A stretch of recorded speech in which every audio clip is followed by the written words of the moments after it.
Hello friend, आप देख रहे हो हमारा चैनल ग्रो बुक्स। तो आज हम फिर से आपके लिए नई बुक लाए हैं, जिस बुक का नाम है जॉयफुल। इसका मतलब ऑर्डिनरी चीज़ों में छुपे एक्स्ट्रा ऑर्डिनरी आनंद की खोज। इनका लेखक का नाम है इनग्रिड फेटल ली। तो चलिए बुक को आपको दो लफ्ज़ों में बताते हैं।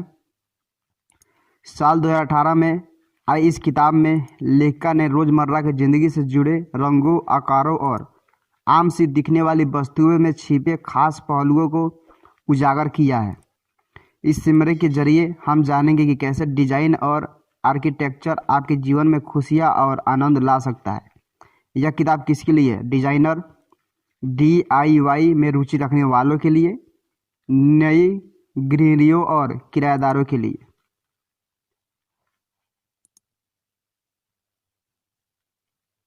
तो चलिए अध्याय नंबर 1 को हम शुरू करते हैं। अध्याय नंबर 1, रंगों के इस्तेमाल से आप किसी भी कोने को सजा सकते हैं। आप कुछ भी बुनियादी नियम सीख ले। एक ऐसी दुनिया की कल्पना करना कितना अजीब होगा जहां सभी मकान एक ही मूल ढांचे में ढले हो। केवल कुछ मुख्य इमारतों को छोड़कर बाकी सभी लगभग एक ही जैसे रंग की हो।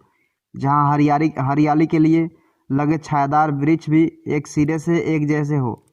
यहाँ तक कि सड़क किनारे से झाड़ियाँ भी बिल्कुल एक ही जैसा आकार में कटी हो। यही नहीं, घरों में भी कोई खास सजावट नहीं, केवल सीधी सीधी काम में आने वाली चीज़ें हो।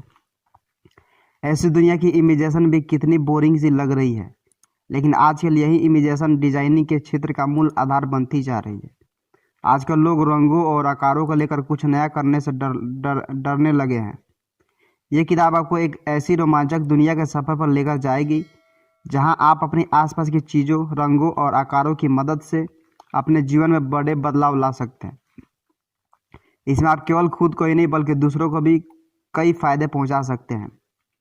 अल्बानिया के मंदी और जुर्म से जूझ रहे शहर तिराना में साल 2000 की पतझड़ में कुछ ऐसा हुआ कि जिसने वहाँ के लोगों की सोच और जीने का तरीका ही बदल दिया। एक दिन अचानक कुछ लोग साधारण से दिखने वाले एक इमारत को चटकीले और ऑरेंज कलर में पेंट करने लगे। देखते ही देखते उस कॉलोनी के कई लोगों ने अपने घरों को ऑरेंज कलर करवा दिया। बाद में पता चला कि ये सब वहाँ के मेयर कहने पर शुरू किया गया था। इसके जरिए वो अपना जनता तक ये संदेश पहुँचाना चाहते थे कि उन्हें अपने और आसपास के लोगों का ख्याल रखना चाहिए। अपने शहर में इतना बड़ा बदलाव लाने के लिए उन्हें मेयर ऑफ द ईयर का अवार्ड भी मिला। ये घटना इस बात का संकेत है कि कैसे रंगों के फेरबदल से हम बड़े बदलाव ला सकते हैं। खास तौर पर बात करें तो रंगों का सीधा संबंध खुशी से है। इस खुशी को डिफाइन करना मुश्किल है, तो केवल वही लोग समझ सकते हैं जिन्होंने इसे महसूस किया हो। इसी खुशी के एहसास से जुड़ी घटना आर्थर के जान पहचान के एक कपल के साथ घटी। अपने बोरिंग से घर में रहकर वो काफ़ी ऊब से गए थे, इसलिए उन्होंने अपने लिविंग रूम का हुलिया बदलने की जिम्मेदारी न्यूयॉर्क की एक आर्किटेक्चर फर्म एस्टेमबर्ग अफ्रीटेड एंड सोसाइटी को दी। एस्टेमबर्ग के लोगों ने ये निर्णय लिया कि इसे थोड़ा भड़कीले रंगों के प्रयोग से सजाएंगे, इसलिए उन्होंने दरवाजे को पीला रंग दिया। इन रंगों ने कमरे को रोशनी से भर दिया और कमरे का वातावरण ही बदल गया। रंगों और रोशनी का गहरा रिश्ता है। गहरे रंगों के ज़्यादा प्रयोग से कमरा थोड़ा बोरिंग सा लगता है, वहीं दूसरी ओर हल्के रंग रोशनी को उभार कर कमरे को रोशन और हवादार दिखाते हैं। आप भी अपने घर में रंगों से खेल सकते हैं, बस इन बेसिक रूल्स को फॉलो करें। सबसे पहले अपने कमरों को पूरा खाली कर साफ कर लें। फिर दीवारों पर हल्के रंग जैसे सफ़ेद या हल्का पीला इनका प्रयोग करें। फिर थोड़े भड़कीले रंगों के फर्नीचर या अन्य वस्तुओं से कोने को सजाएं, या फिर अपने दीवार पर भी हल्के रंग के ऊपर भड़कीले रंगों के पत्तियाँ बना सकते हैं। ऐसा करने से आपके कमरे में सकारात्मक ऊर्जा का प्रवाह होगा और आप आनंदित महसूस करेंगे। अध्याय नंबर 2, मिनिमलिज्म हमारी नैतिक जड़ों में बस गया है, जबकि असली आनंद तो मैक्सिमलिज्म है।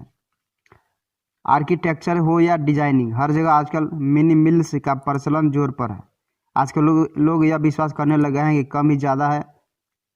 आपको अक्सर ही खाली और व्यवस्थित कोने वाले घर मिल जाएंगे जिनकी केवल एक ही विशेषता होगी, वो उनका सरल एक रूप आकार। असल में मिनिमलिज्म थोड़ा घुटना भरा हो सकता है, क्योंकि इसमें शायद ही किसी तरह के क्रिएटिविटी की कोई जगह है। अगर हम मिनिमलिज्म के मूल रूप का पालन करने लगे तो शायद हम खुद को अपने बिस्तर के साथ एक खाली ग्रेनाइट के बक्से नुमा घर में पाएंगे, जहां बस रोशनी के लिए थोड़ी सी जगह हो। मिनिमलिज्म के सिद्धांत को मानने वाले लोग इसे स्पिरिचुअलिटी से जोड़ते हैं, पर ये स्पिरिचुअलिटी केवल दिखाने के लिए ही है, क्योंकि बिना खुशी के स्पिरिचुअलिटी हासिल नहीं हो सकती। असली आनंद तो आसपास के वातावरण से आता है। अगर आप मिनिमलिज्म के इतिहास को देखेंगे तो आप पाएंगे कि इसकी जड़ों में स्पिरिचुअलिटी से ज़्यादा जातीय भेदभाव का असर है। मिनिमलिज्म का जन्म 20वीं शताब्दी की शुरुआत में हुआ था। वास्तुकार एडोल्फ लुओस इसकी शुरुआत की गई। वह सजावटी और वस्तुओं से भरी भरी जगहों को निंदा की दृष्टि से देखते थे। ऐसा इसलिए क्योंकि उन दिनों प्रशिया और पूर्वी यूरोपीय देशों में ऐसे सजावटों का प्रचलन था, और चूंकि उन देशों को वो अपना दुश्मन मानते थे, इसलिए वहाँ के रिवाजों से भी उन्हें परहेज था। इसलिए उन्होंने घोषणा की कला और डिजाइनर दोनों क्षेत्रों में मिनिमलिज्म के सदियों का पर्याय माना जाए और उसे अनुसार रंगों और आकारों का सिलेक्शन किया जाए। पर्यावरण के प्रति अपना नजरिया और कचरे के प्रति अरुचि के कारण मिनिमलिज्म आजकल फिर से चर्चाओं में है, लेकिन इन सब के बावजूद मिनिमलिज्म को खुशी नहीं देते जो मैक्सिमलिज्म में है। आप मैक्सिमलिज्म को जीवन को मूलभूत सिद्धांतों से भी समझ सकते हैं, जैसे मोर के खूबसूरत पंख, जो शुरू में शायद आपको थोड़ा ज़्यादा भड़कीले और गैर जरूरी लगे, परंतु इसके बिना वो मोरनी को संभोग का संकेत नहीं दे पाएगा। इसलिए हम ये मान सकते हैं कि मैक्सिमलिज्म का मूल सिद्धांत संकेत है, आपके अंदर के क्रिएटिविटी और ऊर्जा का संकेत, नए और खुले विचारों का संकेत है।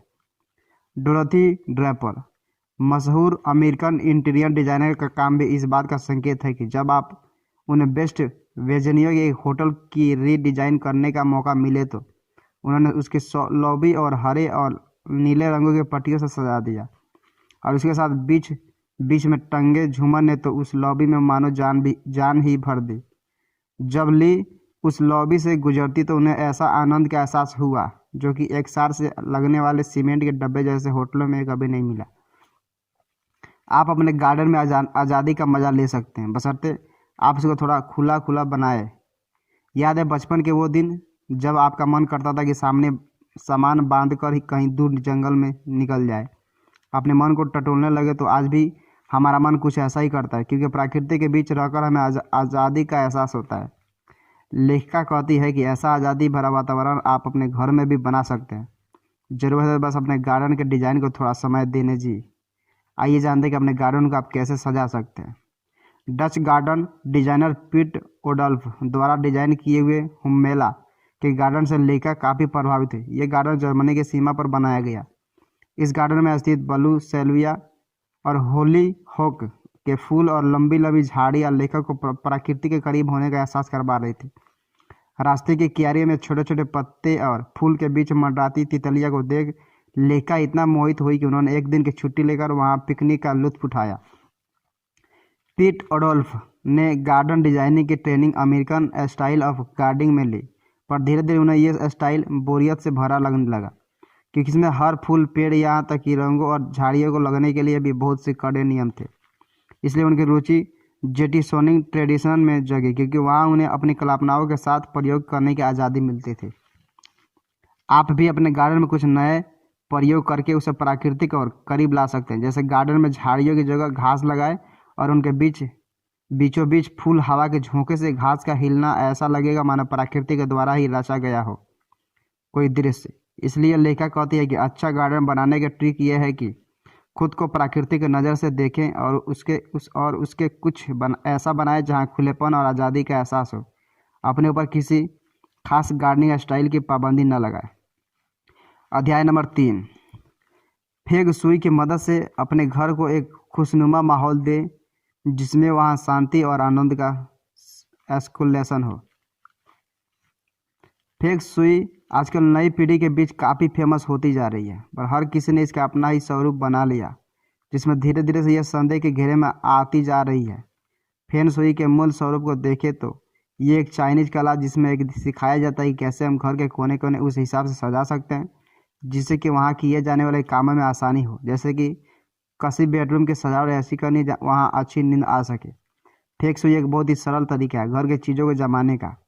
आपको इस बात का ध्यान रखना है कि घर के किस कोने में आपको किन चीज़ों की ज़रूरत ज़्यादा पड़ती है और आप उसे कहाँ रखिए आप उस तक आसानी से पहुँच सके। फेंग शुई में ऊर्जा के कारणों को यनी का नाम दिया है और इसके हिसाब से धरती पर मौजूद हर एक चीज़ में ये ऊर्जा किसी न किसी रूप में होती है। अगर इस ऊर्जा का प्रवाह आपके घर में ठीक ढंग से नहीं हो पा रहा है तो आपके घर में नकारात्मक बढ़ेगी। आप सोच रहे होंगे कि इस ऊर्जा के बहाव को कैसे नापा जा सकता है। इसका जवाब बहुत आसान है। आप बस अपने प्यारे प्यारे पेंट को उस कमरे में छोड़कर देखें। अगर वो आसानी से उस कमरे के हर कोने में जा सकते हैं तो समझे कि सब सही है। अब ज़रा सोचें कि अगर आपके कमरे में बीचों बीच कोई फर्नीचर होता या सामान का ढेर यहाँ वहाँ पड़ा होता, उसके लिए कमरे में घूमना कितना मुश्किल होता। ठीक इसी तरह की आज़ादी ऊर्जा के करों को भी चाहिए। आपके घर का सबसे ज़रूरी हिस्सा होता है आपके एंट्रेंस। अगर आपने दरवाजे के साथ में इतना सामान रख दिया कि वो मुश्किल से खुल पा रहा है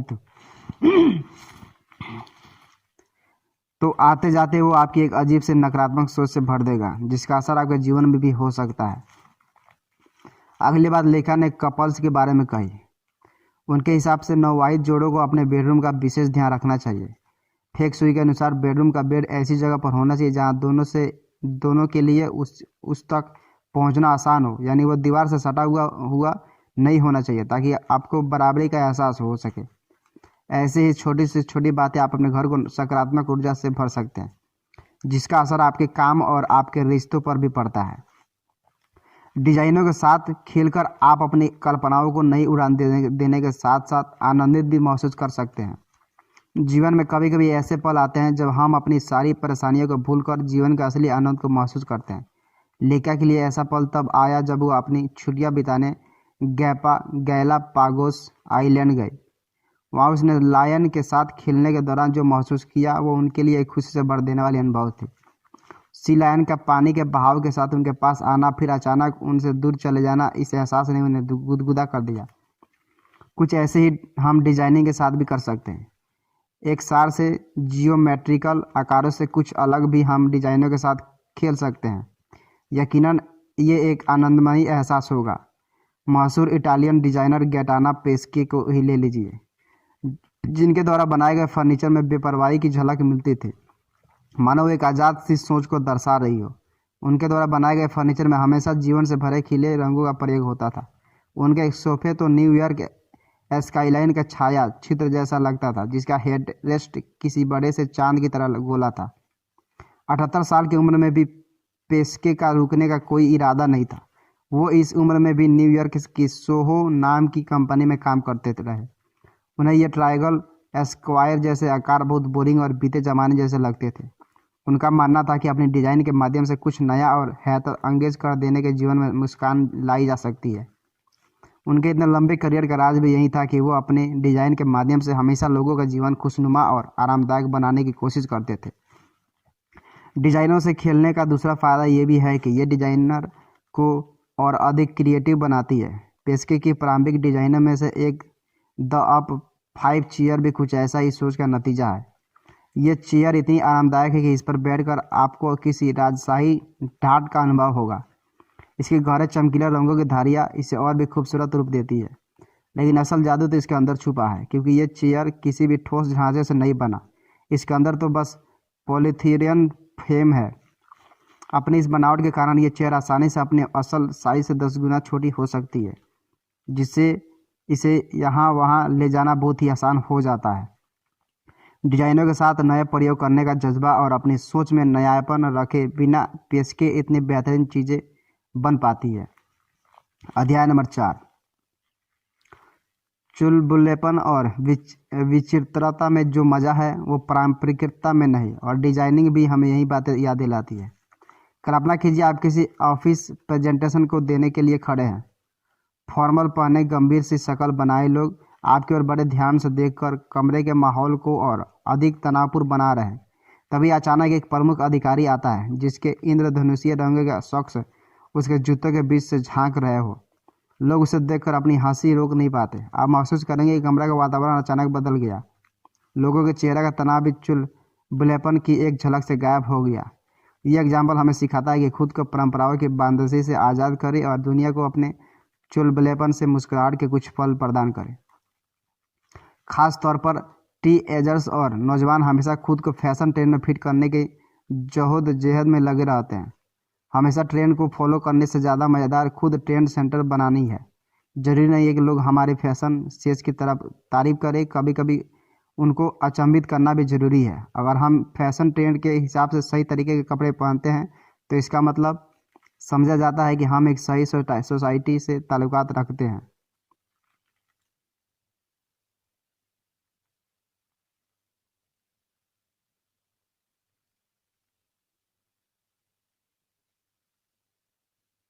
साथ ही साथ हमारी सोच और नैतिकता भी एकदम सही है, और ऐसी धारणा चुलबुलेपन और विचित्रता को दबा देती है और धीरे धीरे चीज़ों का आनंद और नयापन भी खत्म हो जाता है।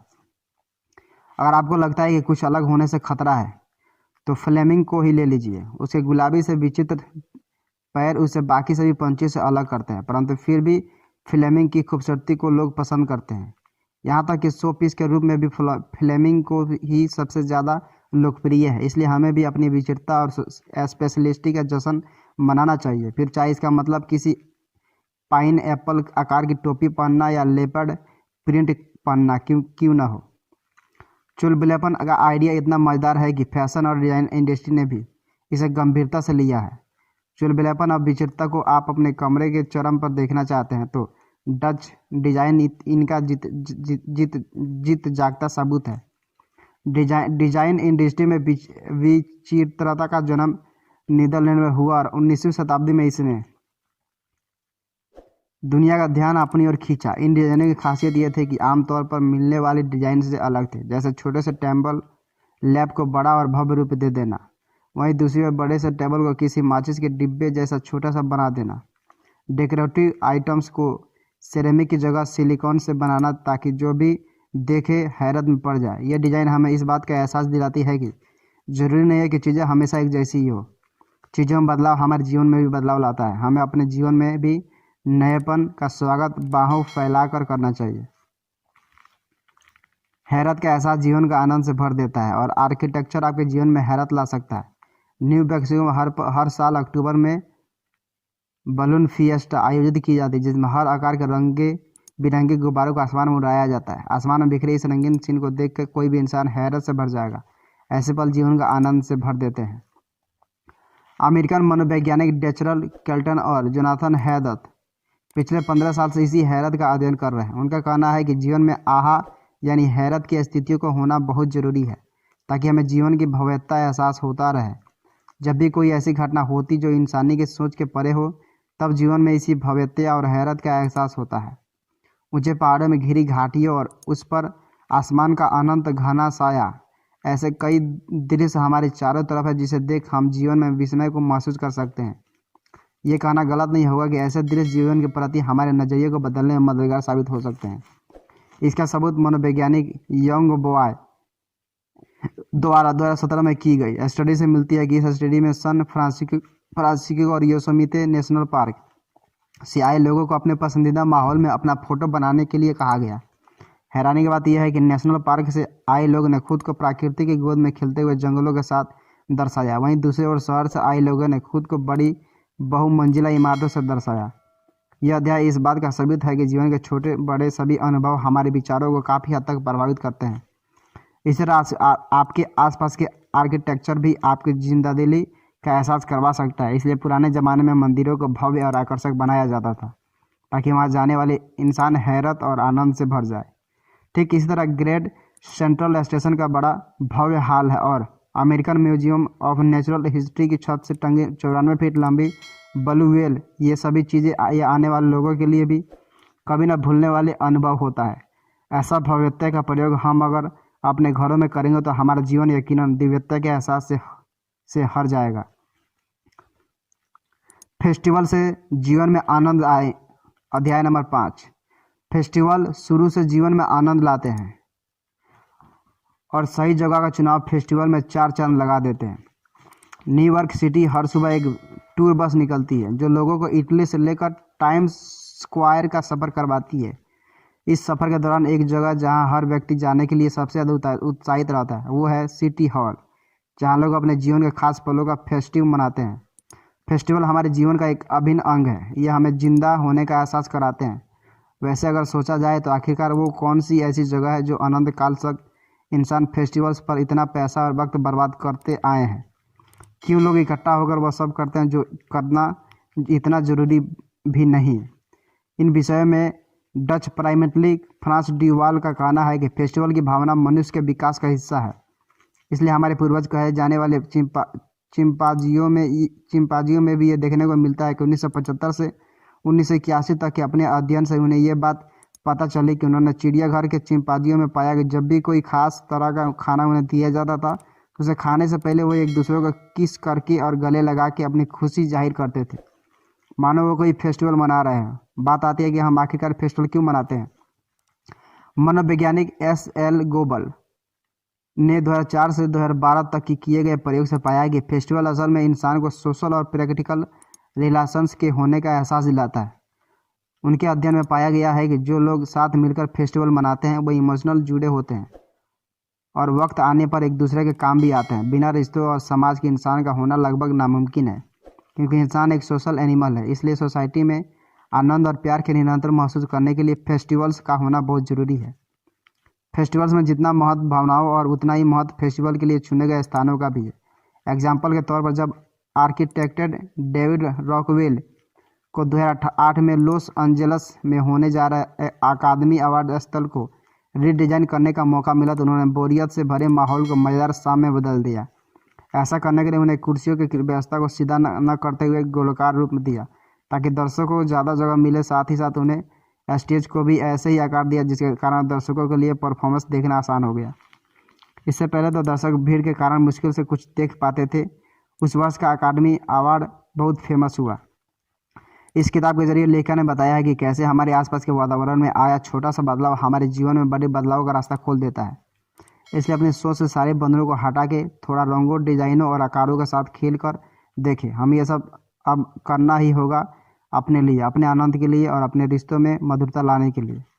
कुल मिलाकर चाहे वो आपकी दीवार का रंग हो या किसी सुकून भरे गार्डन में आज़ादी का एहसास या फिर किसी बिल्डिंग का भव्यता को देखकर हैरत का एहसास, जीवन में ऐसी कई छोटी बड़ी चीज़ें हैं जिसमें आप खुशियाँ ढूंढ सकते हैं। बस अपनी आँखों और मन को रोज़मर्रा के जीवन की खुशियाँ को महसूस करने के लिए तैयार रखें और आप देखेंगे कि कैसे कोई आम सी दिखने वाली चीज़ से मज़े की उत्पत्ति हो सकती है।